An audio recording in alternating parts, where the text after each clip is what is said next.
नमस्कार किसान भाइयों, मैं आज की वीडियो में बात करने वाला हूं कि अगर आपकी जो धान की फसल है उसमें बाली निकलने की अवस्था हो तो उस समय हमें 3 गलतियां हमें कौन सी नहीं करना चाहिए जिससे हमारी धान की जो फसल का उत्पादन है उससे प्रभावित होता है। तो वो कौन सी 3 गलतियां हम नहीं करें जिससे हमारे धान की फसल में हम उस धान की फसल से एक अच्छा उत्पादन ले सकें। तो पहली गलती की जब हम बात करें तो ज़्यादातर किसान भाई जो पहली गलती करते हैं वो जो गंदी कीट का स्प्रे समय से नहीं करते हैं। दूसरी गलती की जब हम बात करें कि जब हमारे धान की जो फसल में जब परागण की क्रिया होती है उस समय बहुत सारे किसान भाई स्प्रे करते हैं। और की जब हम बात करें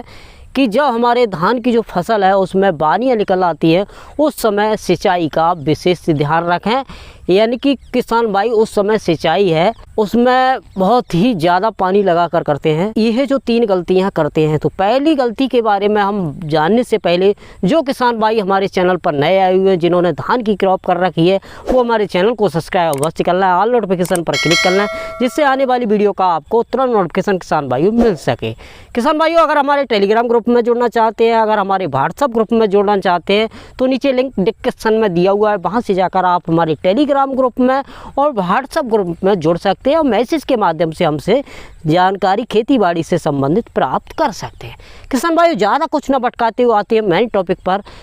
आप देख सकते हैं यह जो धान की जो फसल है इसमें है वो गमोद अवस्था का समय है और इस समय ही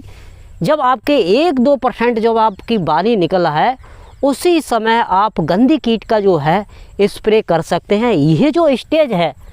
यह जो खेत में देख रहे हैं, यह जो स्टेज है बहुत ही अच्छी स्टेज है। जब आपके धान की फसल में 1-2% जब बाली निकला है उस समय अगर हम गंदी कीट का स्प्रे करते हैं तो हमारे धान की फसल में जो बाली निकलती हैं उसमें जो गंदी कीट लगता है वह रस चूसता नहीं है और हमारे धान की जो उत्पादन है उसको गंदी कीट प्रभावित नहीं कर पाता।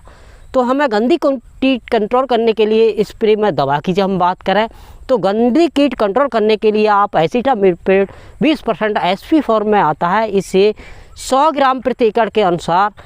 आप स्प्रे के रूप में प्रयोग कर देते हैं। तो यह जो गंदी कीट है जो हमारे धान की जैसी बाली निकलती हैं उनको दाना का जो रस चूस लेता है, इसके कारण हमारे धान की जो बालियाँ हैं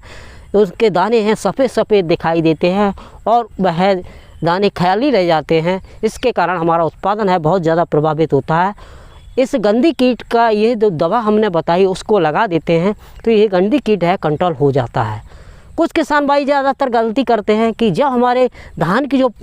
अवस्था होती है जब बालियाँ लगभग 70-75% निकल आती हैं यानी कि 30-40% तक निकल आती हैं उस समय स्प्रे करते हैं। और जैसा कि आप देख रहे हैं यह जो परागण की क्रिया होती है और इस समय जब गंदी कीट का हम स्प्रे करते हैं जो यह जो फूल देख रहे हैं आप सफ़ेद सफ़ेद, जब स्प्रे करने से ये जो फूल है जो झड़ जाता है तो यह जो है दाना है इन जो बालियों में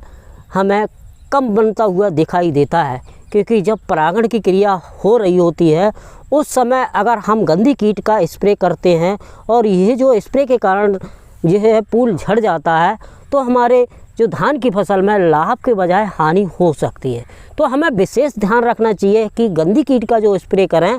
वो जब हमारे धान की फसल में बाली निकलने की अवस्था हो यानी कि 1% या 2% बाली निकल रही हो उस समय अगर स्प्रे कर देते हैं तो हमें उसका रिजल्ट है बहुत ही अच्छा देखने को मिलता है। और जब हमारी बालियाँ लगभग 30-40% निकल आती हैं और इस तरह का परागण हो रहा होता है उस समय स्प्रे करते हैं तो हमें लाभ की बजाय हानि देखने को किसान भाइयों मिलती है।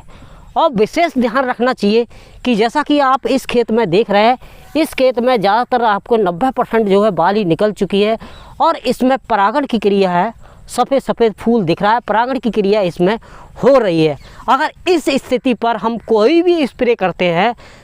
तो हमारे जो धान की फसल में लाभ के बजाय हानि ज़्यादा देखने को मिलती है। तो विशेष ध्यान रखना चाहिए कि जब परागण हो रहा हो लगभग 80 से 90% बाली निकल चुकी हो या 70% बाली निकल चुकी हो या 30 से 40% बाली आपकी निकल चुकी हो, परागण की क्रिया हो रही हो तो किसी भी प्रकार का आप अपने धान की फसल में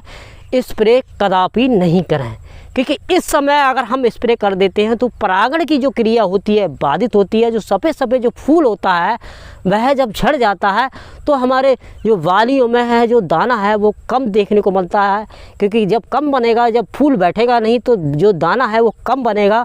तो हमारा जो उत्पादन है वो बहुत ही ज़्यादा प्रभावित हो जाता है। तो हम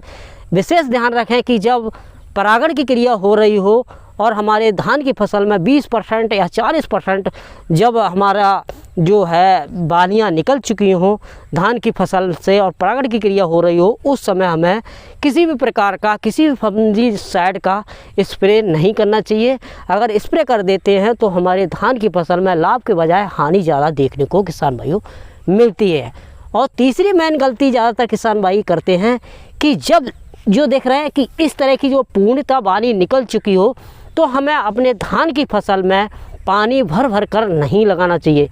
जब आपके धान की फसल में